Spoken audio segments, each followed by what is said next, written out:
boa tarde.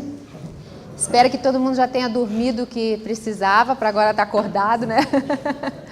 E eu quero, antes de começar, não tem como não dar uma palavrinha dizendo que eu estou muito feliz em estar aqui. Eu lembro que há 2 anos atrás, quando eu participei do encontro aqui pela primeira vez, eu saí daqui renovada. Durou o meu 2 anos. E a sensação, né, eu lembro falando para Luciana, a sensação quando eu saí daqui há 2 anos era que eu queria ficar. Porque é tão bom a gente estar numa sala reunida com pessoas que pensam igual, né? A gente não tem que brigar, olha que coisa pacífica, né? A gente não tem que convencer ninguém de nada, todo mundo já sabe tudo, né? E um privilégio para a gente ainda por cima, né, ser fortificado e abençoado com as palavras que vocês trazem, né, em referência àquilo que a gente faz, que a gente gasta o nosso tempo, a nossa vida com alguma coisa e aí quando serve para ajudar é tão bom, né? Então é um prazer muito grande estar aqui e nós vamos estar conversando um pouquinho mais, né, porque já tem sido assim uma construção desde que a gente chegou aqui ontem, né? E já poderíamos ir embora com bastante conteúdo, com bastante pensamento e dever de casa. Mas a gente vai pensar só mais um pouquinho junto sobre o desenvolvimento espiritual da criança como elemento promotor de resiliência, né? Então, não é uma novidade para ninguém, né? Isso que a gente está falando. A gente só vai pensar um pouquinho junto de novo sobre isso, né? E quando a gente fala de resiliência, o tempo todo a gente fala sobre resiliência, né? Então eu pensei da gente começar estabelecendo algumas coisas assim, o que significa pra gente resiliência, né? Senão a gente fica falando, e é tão interessante que resiliência é uma, na verdade, no seu conceito, né, latim, é você voltar ao estado natural, ao estado normal, né? Você ter o mesmo formato que você tinha no início de tudo, né? Depois de passar por algumas situações desfavoráveis, você voltar ao seu estado natural. Essa é o conceito de resiliência, né? Mas ele daí vai variando dependendo da área, né? Então a gente tem conceitos de resiliência em várias áreas. A gente tem na resiliência administrativa, que significa que é você poder aplicar, né, a sua capacidade de lidar com conflitos e dificuldades no trabalho, né? Então a gente vê isso muito em empresas, né, querendo contratar pessoas que tenham resiliência, aquela pessoa que lida com os conflitos, né, laborais e consegue então trazer soluções, ela consegue vencer aquela dificuldade, né? Aí a gente vê a resiliência ambiental, que é quando um sistema, né, tem um transtorno, sai do normal e ele volta ao equilíbrio, né? Isso é resiliência ambiental. Aí tem a resiliência na psicologia também, né, que é a resiliência que é pessoal, não é do trabalho, né, não é do sistema, é pessoal, é quando eu consigo ter a capacidade de lidar com dos meus próprios sentimentos, as minhas emoções, né? Então quando a gente está sob pressão e a gente não consegue tomar uma decisão, né? Esse seria o natural nosso, né? Então é resiliência quando a gente consegue tomar uma decisão positiva em meio, né, a uma pressão, né? Então a gente fala muito isso, né? Equilíbrio emocional, né? Autocontrole, tudo isso significa a capacidade individual do ser humano, da gente, de enfrentar problemas, né, conflitos e a gente conseguir tomar uma decisão positiva, a gente conseguir lidar com aquele trabalho, né? Então isso tudo é aquilo que a gente já sabe mesmo, né? Eu inventei uma nova que talvez a gente com o tempo possa até melhorá-la, né? Mas existe também então a partir de agora a resiliência espiritual. A resiliência espiritual eu pensei que é o milagre de uma pessoa passar pela fornalha, entre aspas, né, e sair dela melhor ainda. Que eu fiquei pensando, né, resiliência é sempre você voltar ao estado normal. E no espiritual, né, é muito mais do que isso, né, muito além, né, que Deus nos permite nos transformar em algo ainda melhor. Como que nós podemos passar por coisas tão ruins, tão injustas, tão terríveis e a gente ainda, a partir daquilo dali, melhorar, né? Deus tem dado a gente, né? Ele nos dá esse potencial de pegar aquilo que é ruim, aquilo que o mal nos fez e pegar uma coisa boa daquilo, né? E a gente ainda conseguir ser abençoado, ser transformado e ainda ajudar outros que passam por aquilo, né? Então, eu entendo que a resiliência espiritual é mais ou menos isso, né? Concluindo aqui, essa conceituação, né? A resiliência é a capacidade que permite ao ser humano se manter íntegro diante das adversidades, superá-las e se fortalecer a partir delas, né? Então é muito além do que aquilo que a gente está acostumado a usar. E a gente vê o tempo inteiro no nosso trabalho, nos nossos relacionamentos, na nossa própria vida, né? A gente vê exemplos dessa resiliência, né? Espiritual, o quanto que Deus trabalha na nossa vida e nos mantém de pé, né? Quando a gente pensa que a gente não vai conseguir mais levantar, Ele nos dá a mão, nos puxa e faz uma transformação, né? Eu me lembro muito de uma história que a gente compartilha bastante lá no Projeto Calçada, de uma menina da Bahia, que ela foi violentada sexualmente e um parente dela, o primo, avisou uma pessoa capacitada pelo Projeto Calçada da situação. E aí essa educadora pegou a bolsa verde, né, que hoje está aqui, né, depois vocês podem dar uma olhada, pegou a bolsa verde e foi lá para o hospital, né, 6 quilos de bolsa verde, ela foi lá no hospital e chegou lá para visitar a menina, que era a menina lá do projeto, que tinha sido violentada, não falava, estava totalmente traumatizada, muito fisicamente e muito emocionalmente, e a mãe estava sem saber o que fazer porque a menina não falava. E essa educadora começou a conversar com ela, começou a usar a bolsa verde, contando histórias, e é impressionante, sempre né? Hoje o Paulo contou isso pra gente, como é impressionante, né, que Deus fala com a criança, mesmo em momentos de tamanha tragédia. E essa menina foi capaz de contar tudo o que aconteceu, do abuso, da violação, e depois ela pega e fala com Jesus, e ela diz assim: Deus, tira de mim todo esse ódio e faz com que eu volte a ser como eu era antes, né? Ela pediu assim. E a gente foi vendo, acompanhando essa menina, né? E realmente a família, a mãe nos contou, grata, né? Muito grata a Deus, porque aquilo que parecia para ela impossível, penetrar no coração daquela menina que não falava nada e ela ter falado, né? E realmente ela poder sair dali, tiveram que se mudar, foram para um lugar onde elas puderam começar a vida de novo, né? Mas a gente vê que mesmo, né? Acabado de acontecer um tamanho trauma, Deus faz uma resolução e essa menina é capaz de pedir para que Deus limpe o coração dela, né? Então a gente tem tantos exemplos, né, que a gente poderia tá comentando. E que deu um negocinho, eu estou com tanta coisa na minha mão aqui que...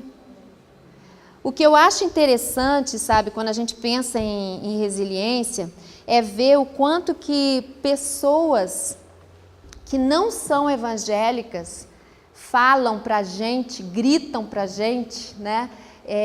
Como que é que a gente alcança a resiliência, né? Então, a Simone Assis, ela é especialista em violência contra crianças e adolescentes, ela é uma médica e ela está falando sobre isso, ela está dizendo, vários autores concordam que a vivência da religião e a participação da igreja são fatores de proteção, pois ajudam tanto a assumir com aceitação as adversidades inevitáveis, quanto a lutar com esperança por uma transformação, né? Isso não somos nós dizendo, né?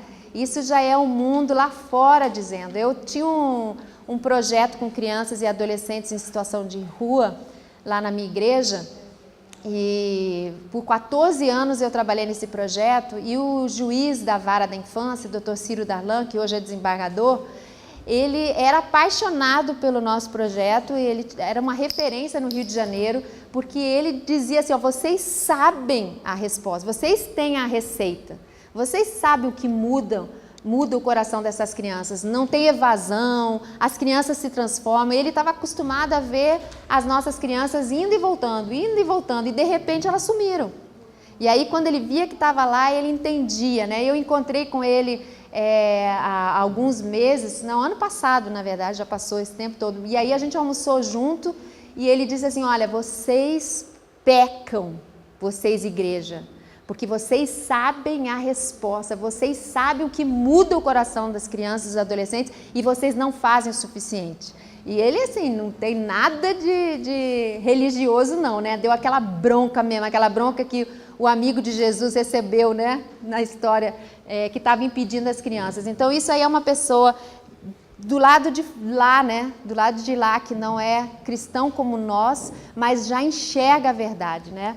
Aqui nós temos um outro pensador que diz a espiritualidade com suporte congregacional permite suportar crises e superar com recuperação.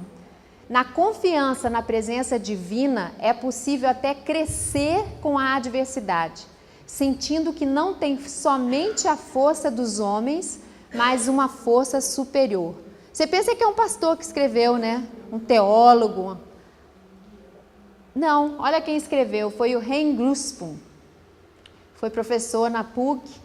Crer, acreditar, perdoar em nome de Deus é a construção de escudo protetor importante para adquirir resiliência na vida. A gente podia parar aqui, né? Ele já deu a resposta. Ele já confirmou aquilo que a gente sabe, que a gente experimenta e que às vezes a gente não tem assim autoridade suficiente para dizer, gente, isso aí é científico, já está provado, né? Isso aí é real, tem teoria escrita, tem pesquisas que se você pega sobre resiliência, autores de todo o mundo falando a importância, né, da espiritualidade para adquirir resiliência na vida. E é interessante que quando o pessoal começou a estudar resiliência, no início, né, no começo, se pensava que o potencial de se tornar resiliente vinha do indivíduo mesmo, da pessoa, da sua personalidade. Então era uma coisa assim, eu acho que talvez seja um dom, né? Porque isso é a pessoa que tem, não adianta. Você quer ensinar isso, não adianta. A pessoa tem isso, né? Então ela pode passar pelo que passar, ela tem aquela força, ela é resiliente, né? Então era como, eu até trouxe aqui uma esponja novinha lá de casa. Era assim que se pensava, ó. Você nasce, né, novinho, nem sentiu gordura ainda essa aqui. Nasce e aí você tem um potencial, você tem características suas naturais, né? E dons, coisas que Deus dá, alguma coisa meio inexplicável, é do ser humano isso, que ele pode ser pisado, ele pode ser amassado, torturado, porque a gente vê que é isso que acontece com as nossas crianças, né?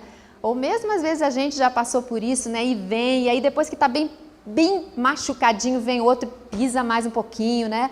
E fica acabado. É assim que a gente encontra as nossas crianças, né? Doloridas, chorosas, amarguradas, sofridas. E aí o que acontece com essa criança? Plum! Ela faz o que é resiliência, ela volta ao seu estado natural. Então se creu muito tempo nisso. As pessoas, o ser humano, tem uma característica que é capaz de vencer, porque é inexplicável. Você passa por cada uma e aí passou, voltou e venceu e você fica achando inacreditável. Mas aí, com esse conceito, teria que se acreditar que toda criança que tivesse capacidade assim, venceria todos os problemas, né? Todos os traumas, todas as dificuldades, e ela teria então o potencial, se fosse isso, de resolver. Mas como isso não se aplicou, não é verdade? E algumas que têm, né, uma boa formação, tem pais ali queridos que amaram e ela não consegue ter resiliência diante de problemas, então essa possibilidade aqui ficou incompleta. Então se pensou diferente, não é isso que dá resiliência, né? O que dá resiliência a uma pessoa é quando ela, vamos pegar essa folha aqui em branco, né? Ela é uma criança também, tá bom? Hoje a gente está fazendo metáforas de criança, quem sabe a Elsie vai gostar dessa, da esponja, essa do papel. E já está no site. Então ela vai passando por dificuldades, né? Também, e sofre, e chora, e sente dor. E aí, eu solto, ela não volta, né? Gente, não é como a esponja, né? O que precisa fazer para ela se recuperar desse problemão, desse trauma? Aí eles foram entendendo o que faz com que uma criança volte ao estado normal, do equilíbrio, da saúde, né?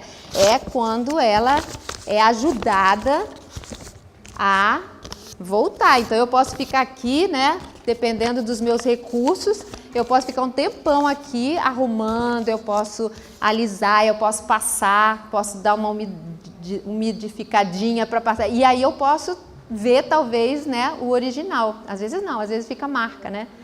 Mas se entendeu que, olha, se ela não tiver um contexto favorável, se ela não tiver uma família amorosa, se ela não tiver uma boa escola, se ela não tiver recursos financeiros, se ela não tiver saúde, tudo aquilo que a gente vê que é o que a criança precisa, então ela não vai conseguir sair disso. Ela precisa desse apoio, ela precisa dessa resolução. Mas aí também eles chegaram à conclusão, bom, se fosse verdade, então, todas as crianças bem favorecidas, né, que têm recurso financeiro, que têm tudo, que têm família e tal, elas não cometeriam suicídio, elas não se entregariam para droga, elas teriam uma recuperação rapidinha, porque elas têm esse potencial, essa ajuda toda, né? Então descartaram isso, e isso levou anos e anos e anos para chegarem à conclusão que é uma mistura dos dois, aquilo que a gente já sabe, né? A gente está pegando só o resto desse trabalhão todo que eles gastaram, né? Estudiosos pesquisando e observando. E eles dizem que, na verdade, quando a gente sabe o que torna alguém resiliente, a gente deve investir todos os nossos esforços naquilo dali. Por isso era tão importante descobrir o que faz uma criança ser resiliente. É importante para a gente saber disso. O que torna uma pessoa resiliente, para a gente, então, colocar todo o nosso investimento naquilo dali. Então, se é na rede social, né, no contexto social, a gente precisa melhorar muito, né? A gente sabe disso, a gente precisa, para dar os direitos da criança e ela ter condições de crescer saudavelmente, a gente tem que mudar muito no nosso país. Mas está provado que isso ajuda. E também o potencial dela, a capacidade dela individual, a gente precisa investir também. E muito. E a gente muitas vezes se perde fazendo aquilo que eles já descobriram que não adianta. A gente dá tanta atividade, tanta alfabetização, tanto curso, tanta coisa e esquece do coração dessa criança. Ela está sendo capacitada, mas ela não tem condições de ser olhada, enxergada. Ou a gente fica só fazendo aconselhamento do Projeto Calçada com o indivíduo e deixa ela lá passando fome, deixa ela lá sem educação, né? Então, por isso a gente tem que trabalhar junto, né, com tudo isso daqui. E quando a gente vê, então, John Bowlby, né, que é um psicanalista inglês, ele diz que acumulam-se evidências de que seres humanos de todas as idades são mais felizes e mais capazes de desenvolver seus talentos quando estão seguros de que, por trás deles, existem uma ou mais pessoas que virão em sua ajuda caso surjam dificuldades. Uma ou mais pessoas. É interessante, né, que a gente muitas vezes se vê impotente quando as crianças não têm o pai, não têm a mãe, né, e a gente fica, poxa, não tem jeito, né, e está mais do que provado, tem um pediatra inglês, psicanalista também, o Winnicott, né, ele diz que toda criança precisa de uma figura materna, né, uma figura materna querendo dizer que não precisa ser a mãe, né, mas uma figura materna e que não precisa ser perfeita. Ele sempre fala assim, suficientemente boa, né, uma pessoa ou mais pessoas que sejam suficientemente boas. A gente não está procurando perfeição. Nenhuma de nós, mães ou pais, somos perfeitos, né? Mas eles todos concordam que há a importância de ter alguém ali por trás para contribuir. A Simone, de novo, né, a mesma que eu já li antes, ela diz assim, isso acontece quando há pelo menos uma pessoa ou mais pessoas significativas que mantém com a criança, adolescente ou adulto que sofre um vínculo positivo, forte com alguém que acredita no potencial da pessoa, que sabe ouvi-la e ter com ela um vínculo suficientemente empático para ajudá-la a desenvolver sua capacidade de superação.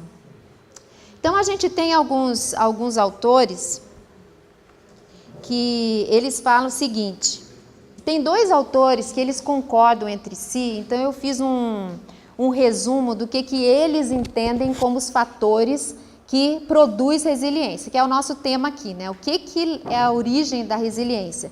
Eles 2, um é o Ren Graspum, que é também psiquiatra e psicólogo, e o outro é o Stefan Van Stendal, da Genebra. Ele é sociólogo e demográfico.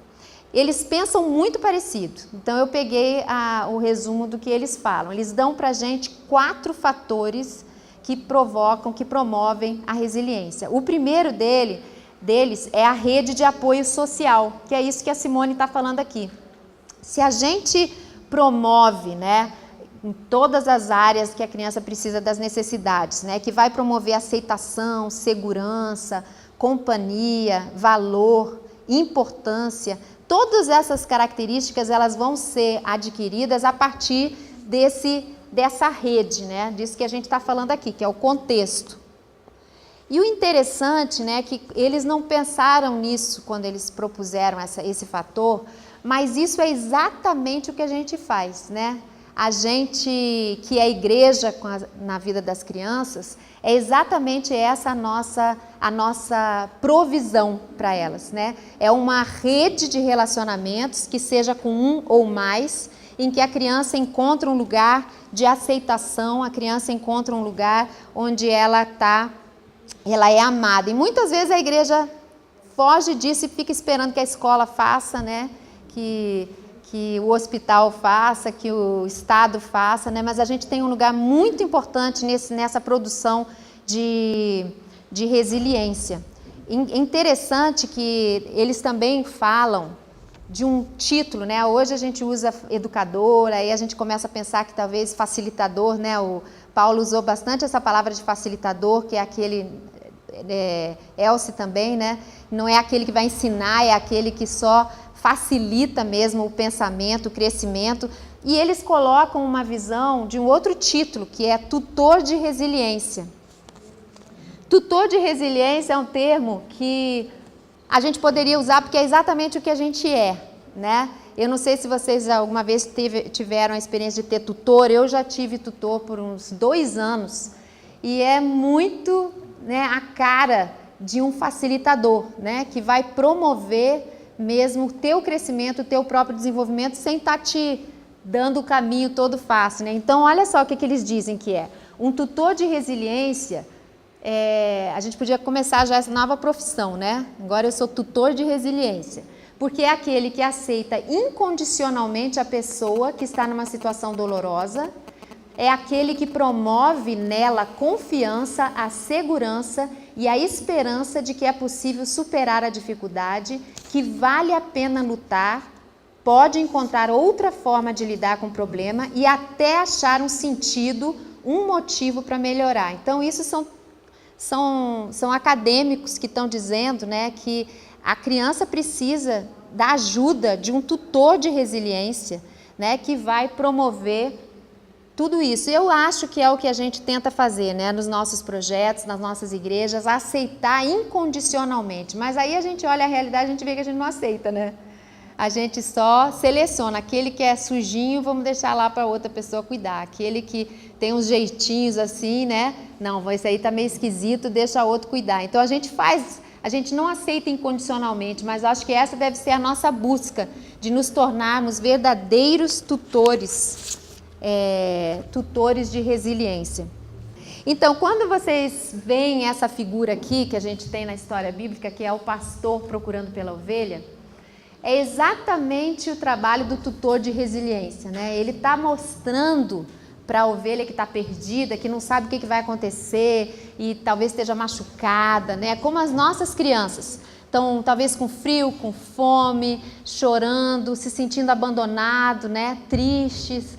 E aí, o que esse pastor aqui na parábola que Jesus contou faz é exatamente o que é o tutor de resiliência, né? Ele vai procurar, ele não desiste, não, fugiu, já é a terceira vez que essa foge, essa aí já não vou mais ter paciência com ela não, né? Eu estava conversando com uma pessoa que tem um trabalho com dependentes químicos essa semana e ela me disse assim, não, 3 vezes a pessoa pode fugir, eu vou atrás, na 4ª vez eu já não vou mais.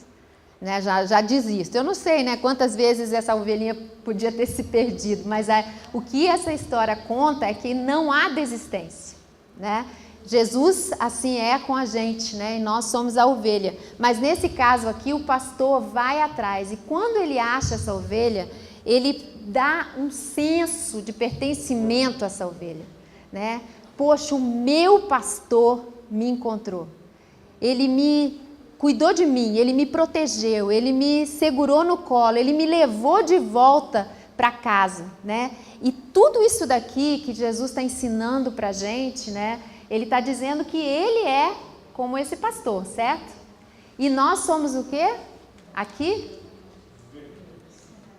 Eu acho que nós somos ovelhas sim e somos também representantes desse pastor, né? Nosso papel como tutores de resiliência é seguir, né, a receita de Jesus. Ele é assim, então vamos imitá-lo. E o que nós fazemos é aceitar incondicionalmente. Não tem problema se essa ovelha saiu de propósito de pé do rebanho. Não tem importância se ela estava errada ou não. Não tem importância se ela está fazendo isso de novo e de novo e de novo. O nosso papel é dar a ela a certeza de que ela pertence. A certeza de que ela é aceita independente do que ela faz ou deixa de fazer. A certeza de que ela está segura nesse lugar. É a certeza de que ela sempre vai ser cuidada. No projeto com crianças e adolescentes, que eu estava mencionando que eu trabalhei, todos moradores de rua, era muito interessante, porque todos até hoje, né, muitos casados com 4 filhos, 30 e poucos anos, eles sabem o telefone da minha casa. Todos sabem de cor. E aí, volta e meia, né, ligava alguém da delegacia dizer que o meu sobrinho estava preso, né, porque chama de tia, né? Olha, no hospital, olha, seu sobrinho está aqui, ele está precisando de auxílio. Sempre eles voltavam, era uma referência, né? E sempre eles estavam aqui prontos para serem, então, cuidados. Continuando, então, nessa proposta, a segunda coisa que eles dizem que cria a resiliência é uma autoestima positiva. Todos nós já sabemos disso, né? Todos nós sabemos. E eles dizem que a autoestima, ela quase sempre está vinculada à resiliência. É raríssimo uma pessoa ter uma baixa autoestima e ser resiliente. Então eles dizem que isso aí não caminha separado. A autoestima precisa estar lá para que a criança consiga tomar decisões positivas sobre a vida dela, para ela poder ter, então, resiliência. A autoestima é aquilo que, na verdade, é o valor que ela dá para ela mesma, né? Então, imagina só se essa ovelhinha aqui, se ela tiver que tomar uma decisão, ela não está se sentindo bem e ela não se sente aceita, feliz, amada, cuidada. Isso é autoestima, a gente está criando autoestima com a criança quando a gente é acolhedor e aceita ela, né? Então, a autoestima é algo que, inclusive, a Cis diz assim, a convivência com o sentido de desvalorização da pessoa parece ser um dos poucos eventos adversos que por si só tem capacidade de afetar o potencial de superação de problemas. Então ela está dizendo que só a baixa autoestima já é suficiente para impedir que ela tenha superação aos problemas. É isso que ela está falando.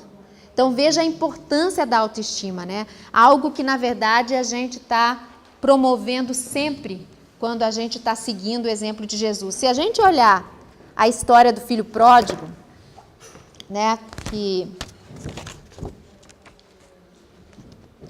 De novo a gente vê o filho pródigo numa situação de bem baixa estima aqui, né? Tão baixa a estima dele que ele está disposto a comer comida de porco, né? Então ele já está se vendo como um animal, né? Um animal indesejado, né? E o porco tem uma conotação bem negativa, né? Então ele está ali com uma baixa autoestima, imobilizado, porque é assim que a gente fica quando a gente tem baixa autoestima. A gente não consegue tomar uma decisão, a gente fica sem saber o que fazer, como se não tivesse saída. Esse é o estado da pessoa com baixa autoestima, ela não vê saída para os seus problemas. E é interessante, né, que esse menino na história, na parábola de Jesus, de repente começa a lembrar da igreja, começa a lembrar daquele corpo que era bom, né? Aquele grupo de pessoas que o amava, que cuidaram dele, né? Que era a sua família nesse caso, podia ser o projeto, podia ser o Docas, podia ser o Jardim Paraíso, podia ser qualquer lugar que nós estamos fazendo igreja. E ele lembra dessa... obrigada, Lu. Ele lembra desse lugar e ele se levanta. Ele não se levanta, eu vou lá descobrir se eu acho algum outro lugar, porque essa cidade aqui está tão pobre, não vai ter para mim, não. Ele não levantaria se ele não tivesse uma esperança, se ele não tivesse certeza que tem um lugar que o ama. Ele levanta e ele vai em direção da casa do Pai. Né? Que bom se todas as crianças viessem à nossa direção, como referência. A referência dele era que lá ele ia ser recebido. Talvez ele levasse o maior castigo, né? Talvez ele fosse um dos empregados, mas era melhor do que não estar nesse lugar. E aí a gente vê que além de receber... Deixa eu segurar esse negócio que é molinho. Ele ainda é incluído, ele é acolhido, né? Ele é presenteado, ele é sobrecarregado. O cálice dele transbordou, com certeza, porque era demais. Nossa, mas ainda anel, nossa, mas sandália, nossa, uma fé aí. Ele já não tinha mais, caramba, nada do que eu esperava, né? E é assim a graça de Deus supera a nossa expectativa. E eu tenho certeza que a autoestima desse menino aqui foi transformada, né? E que ele vai poder passar por outras dificuldades, porque ele vai ter força suficiente, baseado naquilo que ele pensa sobre ele, para ele poder resistir e aprender. E isso é uma parábola, que Jesus está dizendo, olha, eu de novo, né? Eu sou, olha ele explicando para a gente, eu sou como esse pastor de ovelhas, eu sou como esse pai. Você seja como esse pastor de ovelha, você seja como este pai. E faça dessa forma, porque você vai abençoar essas crianças, você vai fazê-las se tornarem muito melhores do que elas são. E uma outra característica, né, interessante, eu falei que são 4, né? Eu já estou na terceira, então já estou quase acabando, tá? A terceira característica que eles concordam, que é muito importante para a gente dar relevância, porque parece tão... Eu vou falar para vocês, vocês vão ver, parece... A primeira é a rede de apoio, né? Que é o contexto. A segunda é a autoestima, né? É a mesma coisa, é nessa rede, né, nessa referência, nesse contexto de todos os benefícios, né, o tutor de resolução, de resiliência representa esse papel, né, de cuidado, de aceitação incondicional, que pode ser na nossa igreja, pode ser eu, pode ser um monte de gente, né, o seu projeto. Então isso é uma coisa super fundamental, que nós já fazemos, né, nós já fazemos. Segunda é a autoestima. A gente precisa ajudar a criança a se ver como importante, valiosa, né? Uma pessoa, né, que tem uma identidade parecida, a imagem de Jesus, né? A imagem de Deus. A terceira coisa, que é até interessante, parece tão menor do que tudo isso, né? E acho até porque é muito mais fácil, que é o humor. O humor é uma das grandes características para produzir resiliência, né? E hoje, por exemplo, a gente está falando desde ontem, né, só focando nos nossos problemas, desencadeando coisas que estão lá dentro, que a gente depois vai ter que lidar com elas, né? Mas a gente não está fazendo aquilo que brasileiro sabe fazer tão bem, que é rir da nossa desgraça, né? Que é fazer brincadeira disso. A gente já superou o brasileiro para chegar nesse ponto, é porque foi no limite, né? Nem nós mais conseguimos ficar rindo da desgraça. Mas o humor é um fator muito importante para capacitar a gente a lidar com as emoções. O meu marido, ele me ensinou muito a lidar com problemas com humor, né? Ele era muito cheio de graça e muito piadista, e quando ele estava muito mal com câncer, ele fez uma cirurgia e colocou aquela bolsa de colostomia. Um exemplo rápido para vocês verem o ponto que a pessoa chega de ser tão humorada, né? Aí ele estava com aquela bolsinha lá, todo mundo sabe o que é, né? Que tirou um pedaço do intestino e tal, colocou aquela bolsa, muito desconfortável, muito constrangedor, e ele tirava de letra aquilo. Aí um dia ele está lá deitado e fala assim: Cleni, pega lá pega a flauta e chama as crianças. Eu falei: para quê? Falei: não, pega a flauta e chama as crianças rápido. Aí vou lá, chamo as crianças para vir para o quarto, e ele pega a flauta, e aí ele fala: vou mostrar para vocês os negócios. Aí ele começa a tocar a flauta e o negócio na bolsinha começa a subir. Aí ele vai tocando, fazendo de conta que ele é um indiano, né? Eu falei: meu Deus. Aí, olha, a piada que todo mundo ria, ele fazia isso toda hora, né? Então imagina você vendo uma pessoa morrendo e rindo, né?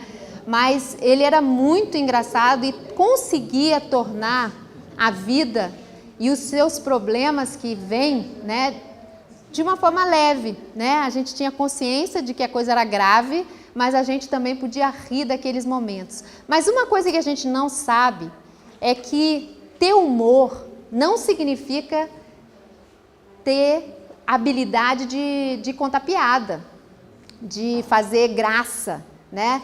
E a gente pode ser sério como a gente é, né? E ainda assim ter humor, porque o humor vem, na verdade, da capacidade da gente de olhar o que está acontecendo e não focar no problema, né? E conseguir olhar algo positivo naquilo dali, conseguir olhar para o outro lado, olhar para Deus, olhar para o poder dele, ao invés de focar totalmente naquele problema, né? Salmos, deixa eu me lembrar qual que é o salmo. Salmos 46:10, né? Aquele texto tão conhecido da gente, que ele fala sobre isso. Ele diz assim: parem de lutar, saibam que eu sou Deus. Então é exatamente isso. Se a gente ficar chorando, né, além da lágrima atrapalhar a nossa visão, a gente não enxerga a vida direito, né, porque está toda embaçada, a gente ficar esperneando, se jogando no chão e chorando, a gente não consegue sair dali. Mas se a gente seguir esse salmo que diz: pare de se debater, pare de lutar e deixa que eu vou então fazer a minha parte. A quarta coisa, né, que tantos exemplos, tantas coisas, mas assim, não param de me mostrar papelzinho lá atrás, Lu, eu estou ficando nervosa.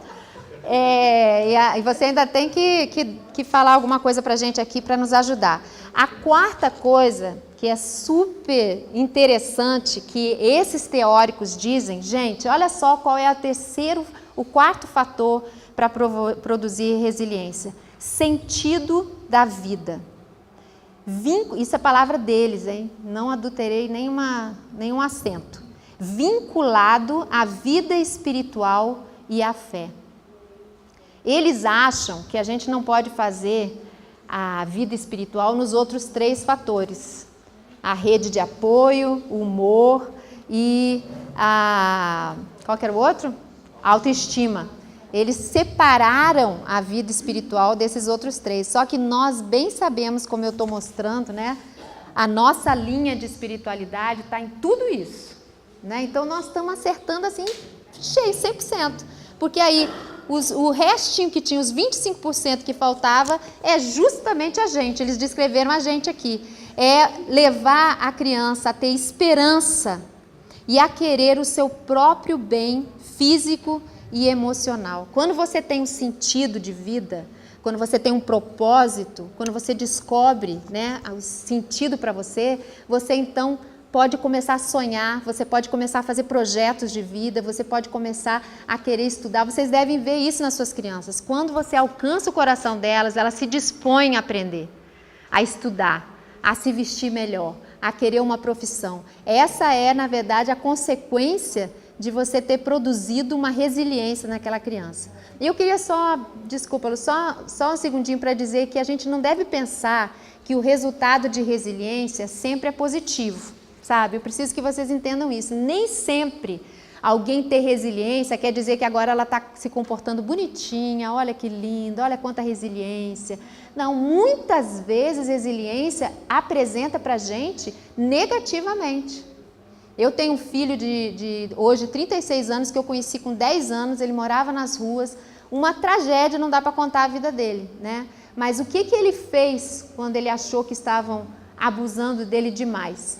Com 4 anos de idade, ele pegou um ônibus, foi para o centro da cidade do Rio de Janeiro e começou a morar lá, com 4 anos de idade. Eu conheci ele com 10. E ele estava na rua, usando drogas, fazendo tudo que tem direito e também não tem, como demonstração de resiliência. Quer dizer, uma pessoa que não suporta a forma como está sendo tratada e foge, vai morar na rua, é a pessoa mais saudável daquele meio familiar.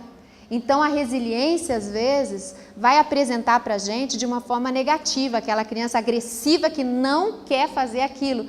É resiliência, gente. A gente precisa entender que ela tem que ser só ajudada a orientar essa energia toda, mas ela nem sempre é daquele jeitinho bonitinho que a gente quer.